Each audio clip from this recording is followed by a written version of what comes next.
হে hello everyone, good morning. আজকে তোমাদের সাথে একটা ইন্টারেস্টিং জিনিস শেয়ার করব। সেটা হচ্ছে যা গরম পড়েছে তাই ভাবলাম আমাদের রাতের ডিনারটা, কালকে রাতের ডিনারটা তোমাদের সাথে শেয়ার করি। তো দেখো, তোমরা তো দেখতেই পাচ্ছ এখানে জলে মানে যেটাকে বলা হয় পান্তা ভাত আর কি। তো সকালে ভাত করে ওটা জল দিয়ে রেখেছি, আর এদিকে হচ্ছে সরু সরু করে কেটে রাখা আলু ভাজা। তো আলু ভাজা আর ভাত হচ্ছে রাতের ডিনার। আর তার সাথে আর একটা জিনিস আছে, সেটা হচ্ছে বেগুনি, যেটা খাওয়ার সময় গরম গরম করা হবে। আর দেখো, কুমড়ো ছিল, সরি বেগুন ছিল না বাড়িতে, তো তাই জন্যই কুমড়ো দিয়ে বেগুনি হচ্ছে। জানি না এটার কি নাম হতে পারে, নো আইডিয়া। তো এটাই হচ্ছে আজকে রাতের ডিনার। আর সকালের একটু আলু পোস্ত, মানে লেফট ওভার যেটা বলো, সেটাই রয়ে গেছে।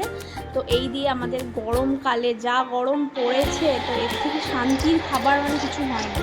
আর জানো তো, আগে না আমি এরকম পান্তা ভাত খেতাম না, মানে জল দেওয়া ভাত খেতাম না। সকালের ভাত খেতাম, বাট ওরকম জল দিয়ে ভাত খেতে খুব একটা ভালো লাগতো না। বাট এখন কিন্তু খাই, মানে এখন আমি বুঝি এর মজাটা। আর এদিকে দেখো, কথা বলতে বলতে এদিকে কিন্তু বেগুনি রেডি, আলু ভাজা, সমস্ত খাবার দাবার রেডি। আর এই হচ্ছে আমার রাতের ডিনার, ভাত, তার সাথে কাঁচা পেঁয়াজ, লঙ্কা, আলু পোস্ত, বেগুনি, আলু ভাজা। তো তোমাদের কাদের কাদের এই খাবারটা দেখে লোভ লাগছে তাড়াতাড়ি কমেন্টে জানাও তো। আমার তো ভীষণ লোভ লাগছে, মানে আমার ভয়েস দিতে দিতেও খেতে ইচ্ছে করছে। দারুণ হয়েছিল, আর খেতে দারুণ লেগেছিলো। তো চলো, আজকের মতো টাটা।